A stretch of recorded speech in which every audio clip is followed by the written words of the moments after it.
ന്യൂട്ടന്റെ first law പറയുന്നത് പുറമേ നിന്ന് ഒരു ഫോഴ്സ് പ്രയോഗിക്കാത്ത കാലത്തോളം നിശ്ചലാവസ്ഥയിലുള്ള ഒരു വസ്തു, അതായത് റെസ്റ്റിലുള്ള ഒരു വസ്തു റെസ്റ്റിലോ നേർരേഖയിൽ സ്ഥിരമായ വേഗതയിൽ ചലിക്കുന്ന ഒരു വസ്തു ചലനത്തിലോ തുടരുമെന്നാണ്.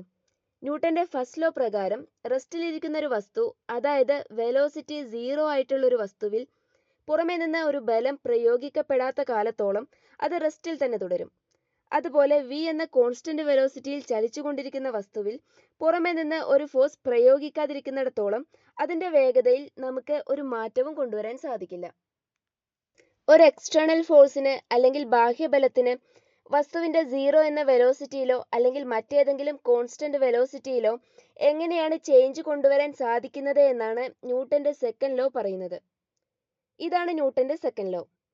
ന്യൂട്ടന്റെ സെക്കൻഡ് ലോ പറയുന്നത് ഒബ്ജക്റ്റിന് ലഭിക്കുന്ന ആക്സിലറേഷൻ ഒബ്ജക്റ്റിൽ പ്രയോഗിക്കപ്പെടുന്ന ഫോഴ്സിന് പ്രപ്പോർഷണൽ ആയിരിക്കും എന്നാണ്. ഇവിടുത്തെ പ്രപ്പോർഷണാലിറ്റി കോൺസ്റ്റന്റിനെ നമ്മൾ വിളിക്കുന്നത് ഒബ്ജക്റ്റിന്റെ മാസ് എന്നാണ്. ഒരു വസ്തു സ്ഥിരമായ വേഗതയിൽ അല്ലെങ്കിൽ കോൺസ്റ്റന്റ് വെലോസിറ്റിയിൽ സഞ്ചരിക്കുകയാണെങ്കിൽ ആ വസ്തുവിന് ആക്സിലറേഷൻ അഥവാ ത്വരണം ഉണ്ടായിരിക്കില്ല. ആക്സിലറേഷൻ എന്നത് റേറ്റ് ഓഫ് ചേഞ്ച് ഓഫ് വെലോസിറ്റിക്ക് ഈക്വൽ ആണ്. വെലോസിറ്റിക്ക് ചേഞ്ച് ഒന്നും സംഭവിക്കുന്നില്ല എങ്കിൽ ഇത് 0 ആയിരിക്കും.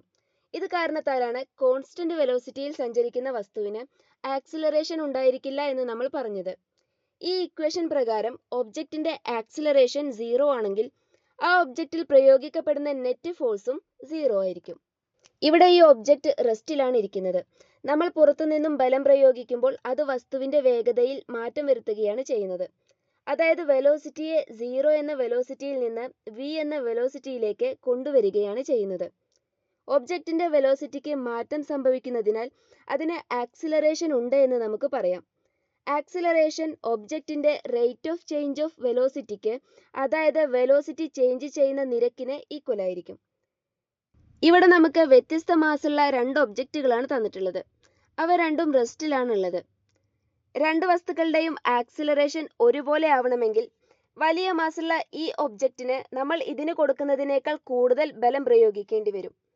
അത് നമുക്ക് ഈ ഇക്വേഷനിൽ നിന്നും മനസ്സിലാക്കാൻ സാധിക്കും.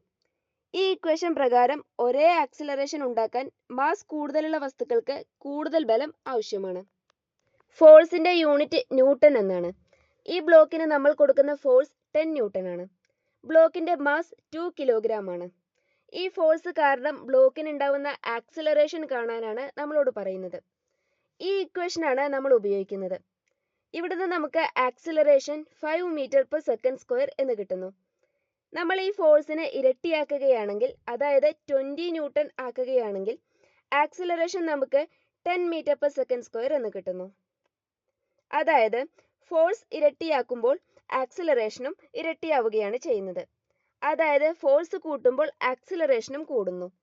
ഫോഴ്സും ആക്സിലറേഷനും ഡയറക്ട്ലി പ്രപ്പോർഷണൽ ആണ് എന്ന് നമുക്ക് ഇവിടുന്ന് കാണാം.